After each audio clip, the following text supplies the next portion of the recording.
हिंदी की चौथी कविता है। कविता का नाम है किताबें, जो गुलजार साहब ने लिखी है।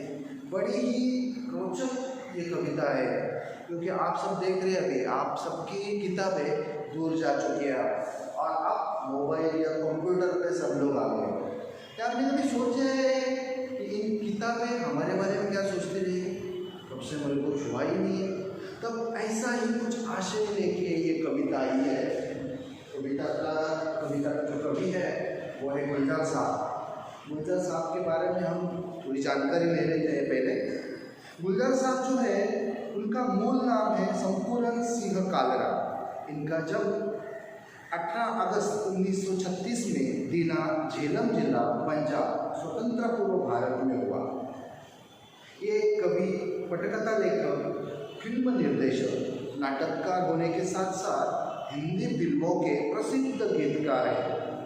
उनकी प्रमुख कृतियों में चौरस रात लघु कथाएँ, रावी पार कथा संग्रह, रात, चांद और मैं, एक बूंद चांद, रात पश्मीने की कविता संग्रह, खराशे आदि का समावेश है। ये जो कविता है ये आधुनिक संविधान के साथ परवरिश के संपूर्ण वैविध्य को एक नए शिल्प में अभिव्यक्त करने वाली काव्य धारा है। ये जो कविता है वो एक गजल है और मैं उन्हीं के अल्फाजों में आपके सामने पेश कर रहा हूँ।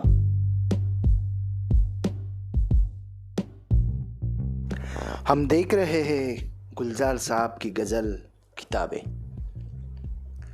किताबें झांकती है बंद अलमारी के शीशों से, बड़ी हसरत से तकती है। किताबें झांकती है बंद अलमारी के शीशों से, बड़ी हसरत से तकती है। महीनों अब मुलाकातें नहीं होती। जो शामें उनकी सोहबत में कटा करती थी, जो शामें उनकी सोहबत में कटा करती थी, अब अक्सर गुजर जाती है कंप्यूटर के पर्दों पर। बड़ी बेचैन सी रहती है किताबें। अब उन्हें नींद में चलने की आदत हो गई है। जो कदरें वो सुनाती थी जिनके सेल कभी मरते नहीं थे, जो कदरें वो सुनाती थी जिनके सेल कभी मरते नहीं थे, वो कदरें अब नजर नहीं आती घर में। जो रिश्ते वो सुनाती थी वो सारे उधड़े उधड़े हैं।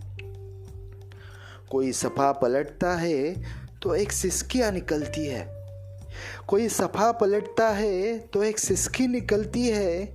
कई लफ्ज़ों के मानी गिर पड़े हैं, बिना पत्तों के सूखे टुंड लगते हैं वो सब अल्फाज, जिन पर अब कोई मानी नहीं उगते।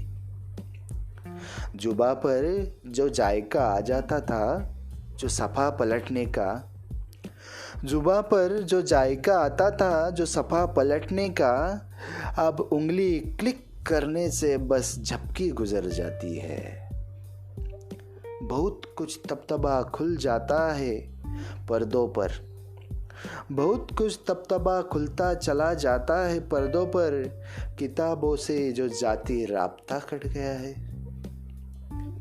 कभी सीने से रख कर लेट जाते थे, कभी गोदी में लेते थे, कभी घुटनों की अपने रियल की सूरत बनाकर नीम सजदे में पड़ा करते थे, छूते थे जबी से।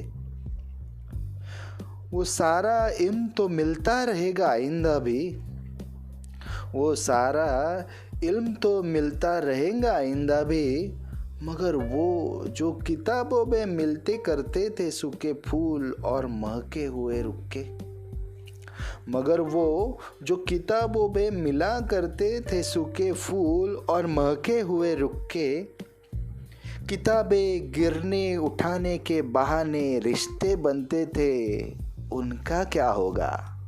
वो शायद अब नहीं होंगे।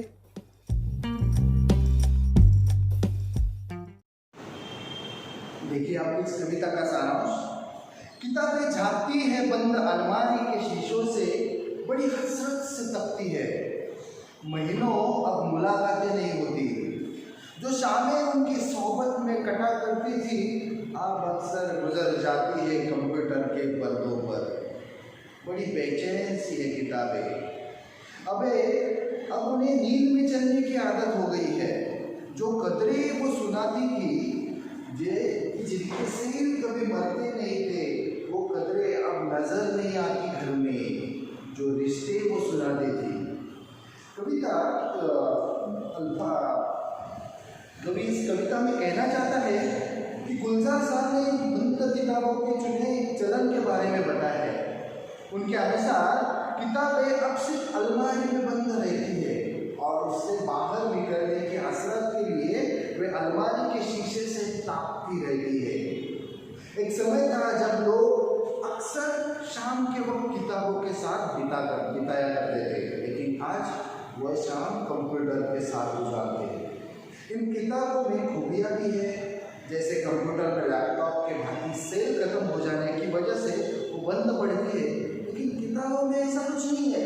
किताबें आप जब चाहे जहाँ चाहे आप पढ़ सकते थे, अब पढ़ सकते हैं। फिर भी किताबों का मूल्य हमें रहा नहीं है।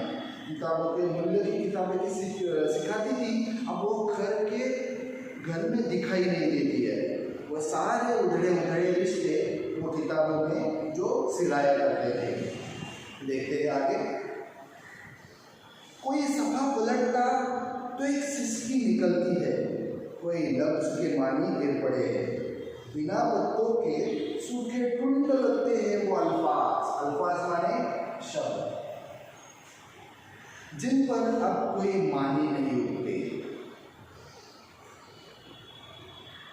जुबा पर जायका आता था जो सफा पलटने का, आप उंगली क्लिक करने के बस झटके गुजरती है। हम जब किताबें पढ़ते थे तो किताबों की तरह हमारे जुबा पर एक जायका आता था। देखो, पन्ना पलटते समय हम क्या करते हैं, जुबा पर एक जायका आता है और उसी से पन्ना पलटते हैं। कवि कहता है, आज जब कभी किताबों के पन्ने पलटते हैं तो उनकी सिसकियाँ साफ सुनाई देती है। उनमें सामायिक ज्ञान का भंडार आज टूट वृक्ष के भांति हो गया है, जिसका कोई उपयोग नहीं है। एक समय था जब किताबों के पन्ने पलटते वक्त पाठक अपनी उंगलियों को मुंह में रखते हुए किताबों के पन्ने पलटते थे। आप उस वक्त किताबों के ज्ञान के साथ उससे सामायिक ज्ञान के जायके का स्वाद तो नहीं मिलता था। आज किताबों से नाता टूट चुका है।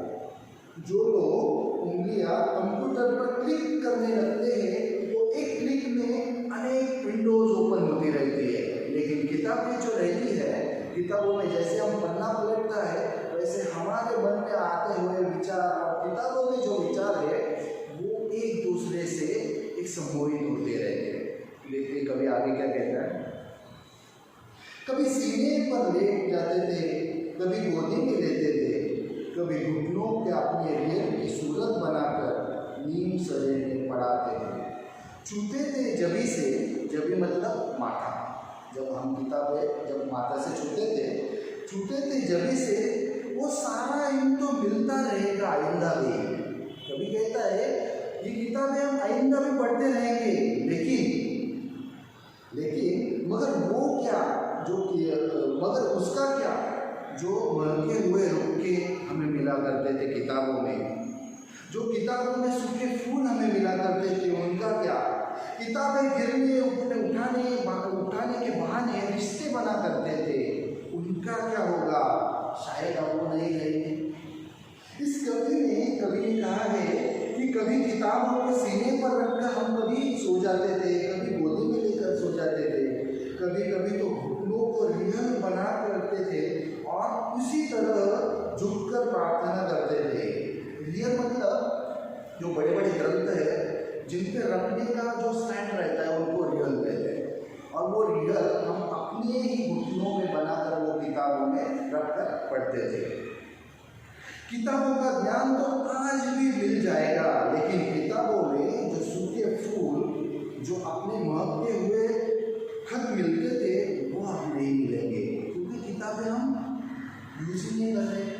हम सबका ध्यान सिर्फ कंप्यूटर और मोबाइल पर लगा हुआ रहता है। किताबें में जो फूल मिलते थे, रुपये मिलते थे, वो अब नहीं मिलेंगे। किताबें गिराने के बहाने जो रिश्ते कायम हुआ करते थे वो शायद अब नहीं रहेंगे।